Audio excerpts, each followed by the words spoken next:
기독교의 장례입니다. 저는 차가운 외모에 예민하면서 까칠하고 기독교에 대해서 안티였어요. 그런 제가 부활하신 예수님을 믿고 제 삶이 변화된 이야기를 나누려고 합니다.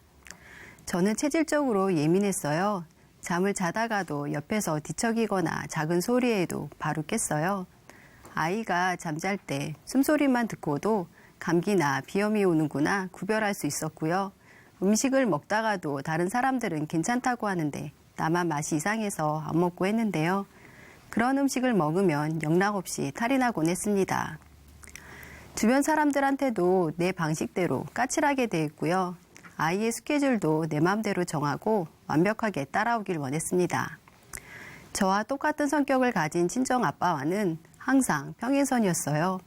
아빠와 좋게 대화를 시작하다가도 꼭 매번 화가 나서 막말까지 하면서 끝이 났어요. 늘 이렇게 다투다 보니 어느샌가 제가 아빠를 투명인간 취급을 하고 있었습니다. 직장에서도 직원들이 잘못한 일이 있으면 내 기준에서 판단하고 지적질하고 가르치려고 했어요. 시간 약속이나 모든 면에선 칼이었고 약속 시간에 조금만 늦어도 눈에 힘주고 왜 이렇게 늦게 와? 하면서 잔소리를 했습니다. 예전에 회사에서 체육 행사로 등산한 적이 있었는데요. 산 중턱에서 과장님이 담배를 피우고 있는 거예요. 그래서 저는 어떻게 산에서 담배를 피울 수 있어요? 라고 했죠. 그때는 사무실에서도 담배를 피우는 것이 당연했던 시절이었어요. 이렇게 저는 과장님도 잘못을 했다고 생각하면 거침없이 잔소리를 했는데 동료들에겐 오죽했겠어요? 제가 직설적으로 말을 자르다 보니 동료들이랑 대화는 은근슬쩍 중단되곤 했습니다. 저는 사내 커플이었는데요. 연애할 때 신랑이 너랑 결혼한다니까 주위에서 놀라는데 넌 어떻게 행동을 했기에 그런 말을 듣니? 이렇게 말을 하는데 순간 전 당황했어요. 내가 뭘 어쨌다고 내가 그 사람들한테 피해를 준 것도 아닌데 왜 이런 말을 들어야 하지? 이해가 안 되고 기분이 나빴습니다. 그 후 결혼하고 2, 3년 동안 행복한 가정을 바라며 사고 싶은 것도 참아가며 맞벌이를 했는데 남편이 취미생활을 한다고 하길래 한 푼이라도 아껴서 전세 대출 갚고 돈 모아야지 무슨 취미생활이야 하고 딱 잘라 말했어요. 얼마 있다가 남편이 지방 발령이 나서 떨어져 살게 되었습니다. 근데 제가 임신 9개월일 때 감당할 수 없는 일이 생겼습니다. 남편이 갑자기 심장마비로 세상을 떠났습니다. 너무 충격이 컸고 생애 처음으로 죽음을 보면서 정말 허무했어요. 남편이 살아있을 때 인색하겠던 게 계속 맴돌면서 마음이 많이 아팠어요. 이렇게 죽으면 아무것도 가지고 갈 수가 없는데 아둥바둥 살아야 하는 이유가 없어지면서 삶의 기준이 무너졌습니다. 남편의 장례를 치르고 2주가 지나서 아이를 출산했는데요. 아무 대책도 없이 유복자인 딸아이를 키우게 된 겁니다. 솔직히 아이를 혼자 어떻게 키우지? 생각했다가도 그래도 나한텐 아이가 있으니 정신 차리고 딸을 위해 살아야지 생각하며 마음을 다잡곤 했습니다.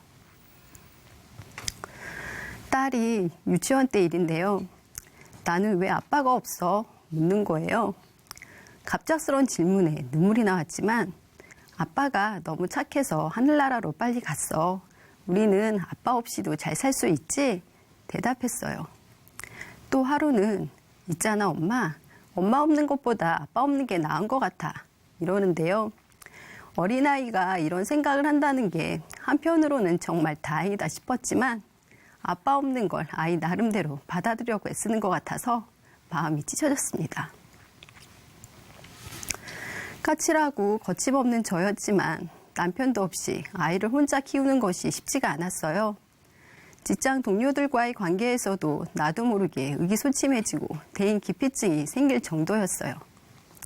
어느 날 직장에서 친하게 지내는 언니들이 제게 예수님 믿으라고 하면서 예수님이 부활하셨다고 하는 거예요. 저는 기독교에 대해서 안티였기 때문에 언니 2번 다시 저한테 이런 얘기하지 마세요. 그러면 저 언니들 못 봐요. 그랬어요. 몇 년 후 옆가의 친한 언니가 오늘은 신우회가 있는 날인데 너도 한번 신우회 같이 가볼래? 하는데 그날따라 거부감 없이 그냥 따라가게 되었어요. 이후 반복하여 복음을 들었는데요. 처음에는 왜 꼭 예수님만 믿어야 하는데요? 다른 종교들은 자기 종교 믿으라고 강요 안 하는데 기독교는 왜 그러는지 이해가 안 돼요. 그러면서 언니들에게 막 퍼붓기도 했습니다. 하지만 사실 저에게는 복음이 궁금한 이유가 따로 있었어요. 세상을 살다 보면 고민거리가 많잖아요. 그런데 신우의 언니들은 염려도 없고 기뻐 보이는 거예요. 상황과 환경을 보면 그렇지도 않은데 말이죠. 항상 밝게 웃는 언니들을 보면서 부활하신 예수님의 실체가 무엇인지 궁금해서 신우회와 작은 교회에 나가게 되었습니다. 한 주 한 주 신우회를 참석하면서 점점 복음이 들리기 시작했는데요. 너무 신기했습니다. 예수님이 부활하셨고 하늘로 승천하셨다고 했는데요. 부활과 승천은 역사적으로 기록되어 있다니까 그러려니 했어요. 그런데 내가 죽어달라고 한 것도 아닌데 왜 내 죄 때문에 십자가에서 죽으셨다고 하는지 이해가 안 됐습니다. 이렇게 말씀을 듣기 시작할 때 딸이 갑자기 안구가 떨리는 어지럼증이 생겼는데요. 동네 큰 병원에 갔지만 원인도 모른 채 퇴원했고 어지럼증은 더 심해졌어요. 어지럼증을 잘 보시는 교수님을 찾아 인천에 있는 큰 병원에도 갔습니다. 여기서 입원 치료와 검사를 다시 해도 원인을 못 찾는 거예요. 대체 나한테 왜 이런 일이 생기는 건지 하나님부터 원망했지만 원망이 커져가도 답을 주실 분은 하나님뿐이라 생각했고 하나님을 붙잡고 매달리기 시작했어요. 저는 하나님께 간절히 기도했어요. 하나님, 이 아이 살려주세요. 저는 이 아이 없이는 살 수가 없어요. 남편도 죽고 이 아이마저 원인도 모르는 병을 가지고 살아갈 수는 없어요. 제발 원인만이라도 알게 해주세요. 원인도 모른 채 퇴원시킬 수 없어요. 예수님이 부활하셔서 살아계시다면 제 기도에 응답해 주세요. 정말 매일같이 눈물로 기도했습니다. 그때 일꾼 언니가 교회 중보기도를 올렸다고 하는데 중보기도 이 말 한마디에 또 큰 힘이 되었어요. 아, 나 혼자가 아니구나. 얼굴도 모르는 내 아이를 위해 기도해 주었다니. 이 말을 듣고 너무나 기뻐서 하나님께 감사했어요.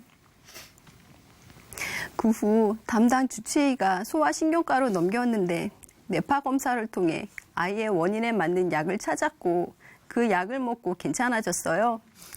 하나님이 응답하심에 감사했고 공동체 기도로 저희 연약한 믿음을 붙들어 주셨다는 것을 알게 되었어요.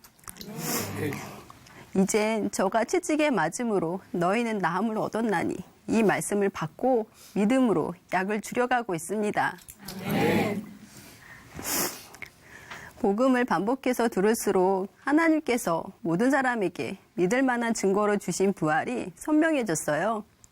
내 느낌과 감정이 아닌 성경의 예언대로 다 이루신 부활을 통해 예수님을 믿는 거였어요.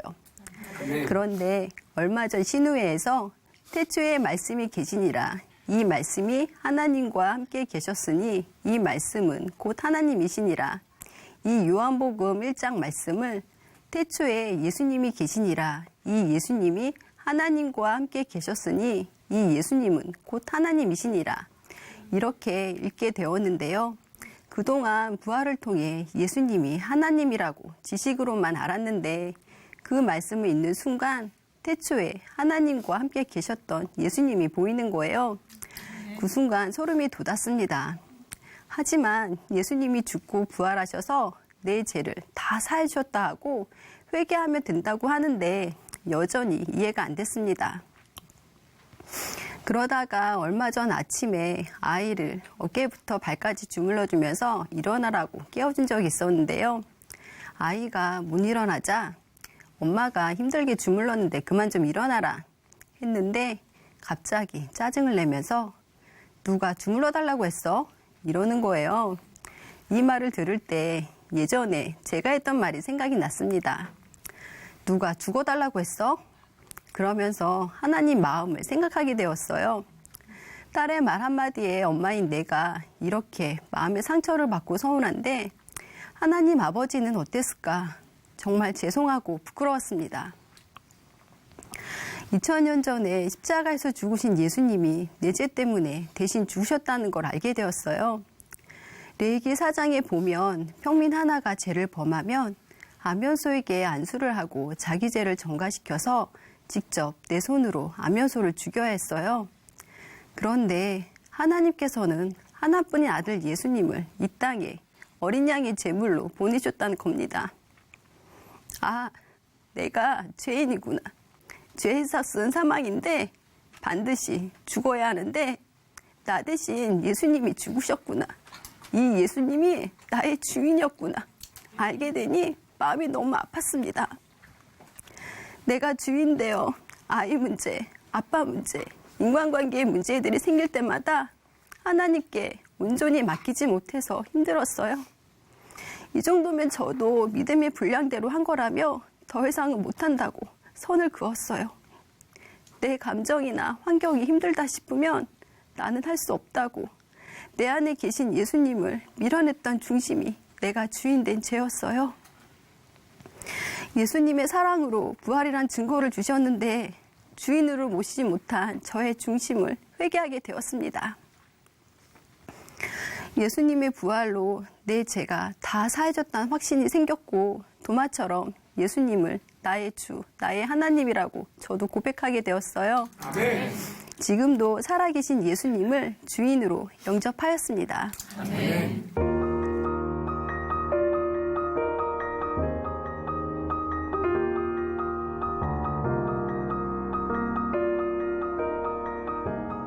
부활의 주님을 만나고 그동안 제가 주인 되어 살았던 삶이 보였어요. 믿을 만한 증거 부활이 확실하니까 내가 주인 되어 사는 자체가 어둠이었어요. 이제는 빛이신 예수님이 내 안에서 함께 하시니까 어둠이 사라지고 모든 염려를 맡기고 자유하게 되었습니다. 부활하신 예수님을 만나고 제가 크게 변한 것은 내가 싫고 좋고가 분명해 상대방을 이해 못했던 내 중심이 복음으로 달라졌다는 것입니다. 대인 기피증을 겪던 제가 싫은 사람과의 관계도 원만해지고 많은 사람이 모인 자리에서 말도 잘합니다. 저랑 같이 근무했던 연구원 중에 한 친구를 만났는데요. 변화된 저의 모습을 보고 예전에 얼마나 까칠했는지 상상이 안 간다고 했습니다.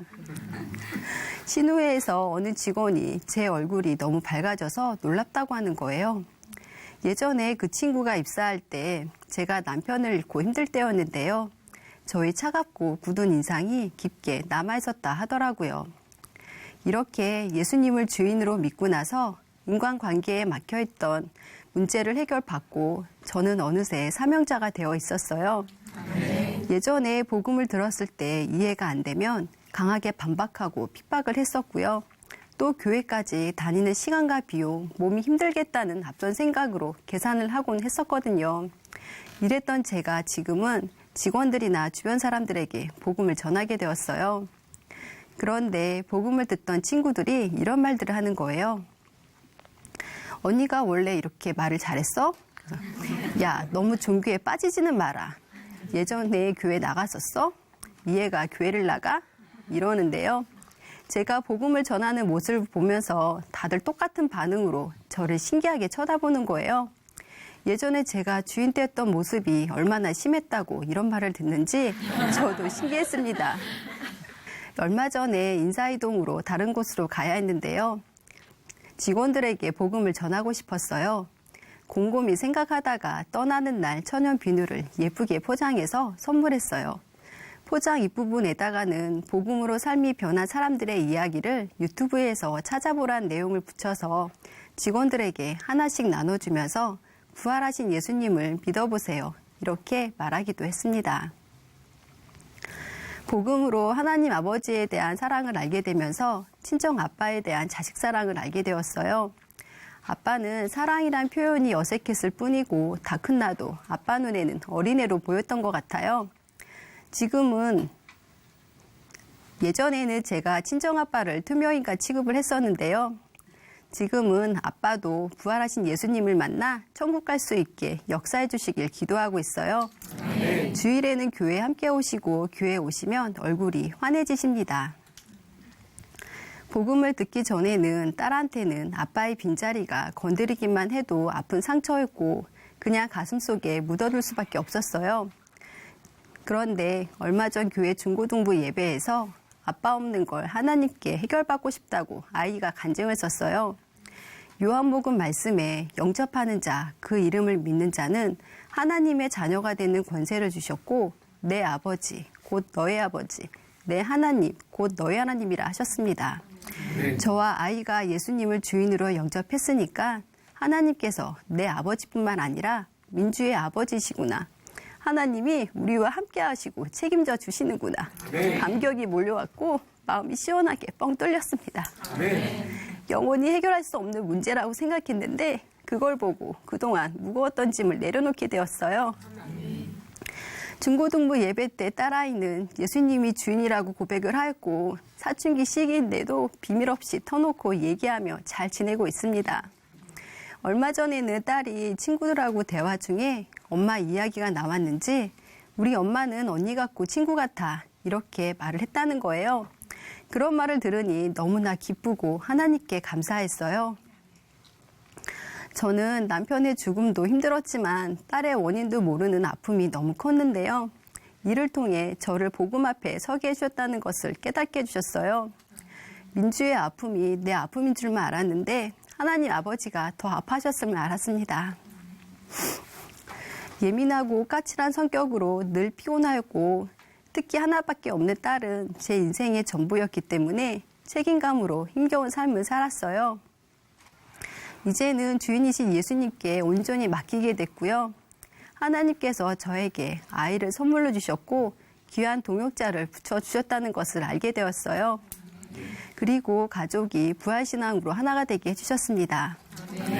진리를 알지니 진리가 너희를 자유케 하리란 말씀처럼 복음으로 인해 모든 것이 자유하게 되었어요. 저희 참주이신 예수님 사랑합니다. 감사합니다.